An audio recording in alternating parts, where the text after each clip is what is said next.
ఈ సంవత్సరం గతంలో చేసినట్టుగానే ఈ సంవత్సరం 24-25 యాసంగి ఇంకొక వారం 10 రోజుల్లో వరి కోతలు ప్రారంభమయ్యే అవకాశం ఉన్నది. ప్రభుత్వం యొక్క ఉద్దేశం ఏంటంటే మనం సెంటర్ ఓపెన్ చేయకపోవడం వల్ల ఏ రైతు కూడా బయట అమ్ముకున్నాము అనేటువంటి ప్రచారం జరగకూడదు. అది వాస్తవం కూడా జరగకూడదు. ఎవరు కూడా మన సెంటర్ లేకపోవడం వల్ల రైతు ధాన్యం బయట అమ్ముకోవాల్సి వచ్చిందనేది ఎక్కడ కూడా మనకు రావడానికి వీల్లేదు. కాబట్టి ఈ సీజన్లో మనము హన్మకొండ జిల్లాలో ప్యాడీ 1,19,270 acres మనము ట్రాన్స్ప్లాంట్ చేయడం జరిగింది madam. Good afternoon madam.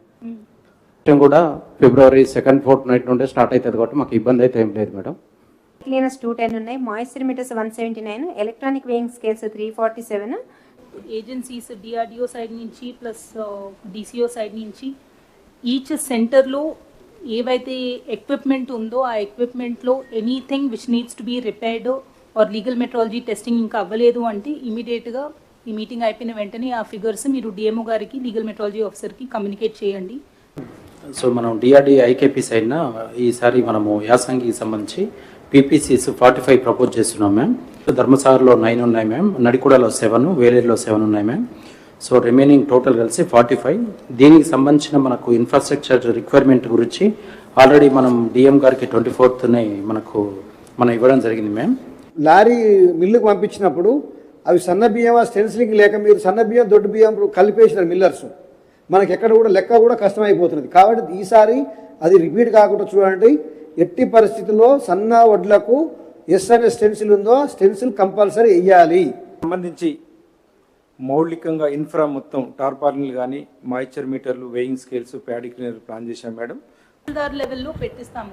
Last time audio లెవెల్లో పెట్టాము. ఆడియో లెవెల్ చేస్తాం. కోఆర్డినేట్ చేసుకోండి ఆడియోస్ ఇద్దరితో. అడిషనల్గా కమలాపూర్ వైపు కావాలంటే ఇంకొక మీటింగ్ కూడా పెట్టించుకోండి మేడం. చేస్తాం. మిల్లర్స్ అప్రోచ్ అయితే కొంచెం ఏదైతే బ్యాంక్ గ్యారెంటీ కానీ సెక్యూరిటీ డిపాజిట్ కానీ ఇమీడియట్గా ఇచ్చినట్టు చెప్పాలి. ఫెసిలిటీ కానీ తర్వాత ఏదన్నా ప్రాబ్లం రైతులకు అవుతుంది కాబట్టి ఆ రకం కాకుండా ఏర్పాటు చేస్తారని కోరుతున్నాను. ఇంతకుముందు సీజన్స్ కంటే డిఫరెన్సెస్ ఆర్ దట్ సన్నాలు ఒకటి సపరేట్గా మనము తీసుకుంటున్నాము. లాస్ట్ టైం కూడా సపరేట్ పేమెంట్ అనేది జరిగింది. సో ఈ రబీకి కూడా సేమ్ సిస్టమ్ కంటిన్యూ అవుతుంది కాబట్టి అదొకటి మనము గుర్తుపెట్టుకొని చేయాల్సి వస్తుంది. First and foremost agriculture department నుంచి క్రాప్ బుకింగ్ నెక్స్ట్ 3-4 డేసే target.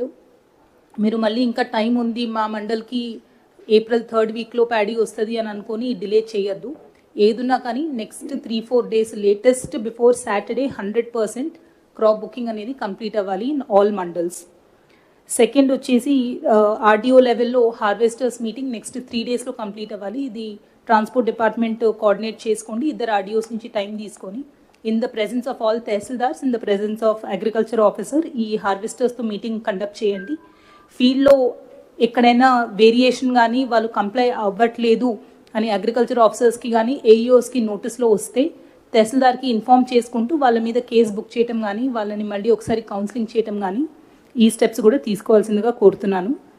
Next legal metrology and weights మళ్ళీ ఇంకొకసారి చెక్ చేపియండి ఎక్కడైతే కంప్లైంట్స్ వస్తున్నాయో. నిన్న ఒక మార్క్ఫెడ్ కాదు మన మెయిజ్ ప్రొక్యూర్మెంట్ దగ్గర ఒక లొకేషన్ దామిరాలో ఇష్యూ వస్తే అక్కడ ఫార్మర్స్ అందరూ స్ట్రైక్ చేస్తే చెక్ చేపిస్తే నిజంగానే ఎవ్రీ టన్కి 30 kgs ప్లస్ ఇంకొక 20 మొత్తం 50 kgs డిఫరెన్స్ వస్తుంది. సో ఆ కేసులో సీజ్ చేసి కేసు కూడా బుక్ చేయడం జరిగింది వాళ్ళ సైడ్ నుంచి.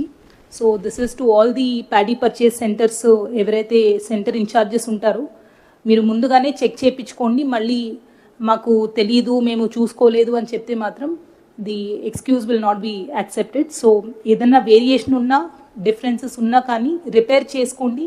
అండ్ మీకు డౌట్ ఉంటే లీగల్ మెట్రాలజీ వాళ్ళతో పిలిపించి ఇంకొకసారి చెక్ చేయించుకోండి. నెక్స్ట్ టార్పాలిన్స్ అనేది డిఎంఓ గారు ఇంకొకసారి పర్స్యూ చేయండి. లేటెస్ట్ బై ఈ సాటర్డే రాకపోతే నాకు చెప్పండి, నేను మాట్లాడతాను.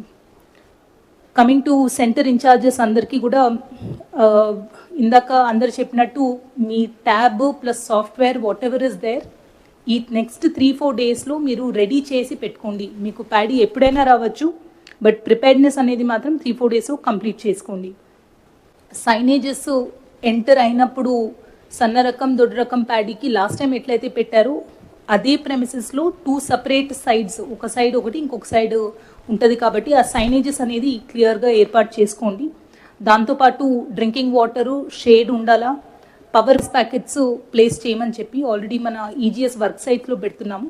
సిమిలర్లీ ఆల్ ప్యాడీ పర్చేస్ సెంటర్స్లో కూడా ఒక 100-150 ఓఆర్ఎస్ ప్యాకెట్స్ మీరు లోకల్ పిహెచ్సి నుంచి కోఆర్డినేట్ చేసుకొని అక్కడి నుంచి ఇప్పించుకొని మీ సెంటర్లో పెట్టుకోండి ముందుగానే. అండ్ లాస్ట్లీ సమ్మర్లో చాలా వరకు early morning late evenings procurement చేస్తూ ఉంటారు కాబట్టి ముందుగానే ఈవినింగ్ టైంకి కావాల్సిన లైటింగ్ అరేంజ్మెంట్స్, అక్కడ కావాల్సిన కనెక్షన్స్ ఏమైనా ఉంటే అడ్వాన్స్లో ఏర్పాటు చేసుకోండి. స్టెన్సిల్స్ అనేది కంపల్సరీ. ఈసారి స్టెన్సిల్ వేయకపోతే మాత్రం డెఫినెట్గా ఆ సెంటర్ ఇన్ఛార్జెస్ మీద యాక్షన్ తీసుకోవడం జరుగుతుంది. సో ఫస్ట్ బస్తా నుంచి మీరు ప్రొక్యూర్ చేసే లాస్ట్ బస్తా వరకు ప్రతి దాని మీద కూడా సన్న రకం ఉంటే దాని మీద స్టెన్సిల్, అండ్ సన్న రకంలో కూడా బీపీటీ ఆర్ఎన్ఆర్ ఉంటే దానికి సపరేట్ స్టెన్సిల్స్ అనేది ఇన్స్ట్రక్షన్స్ ఇచ్చిన దాని ప్రకారం కంప్లై అవ్వాలి.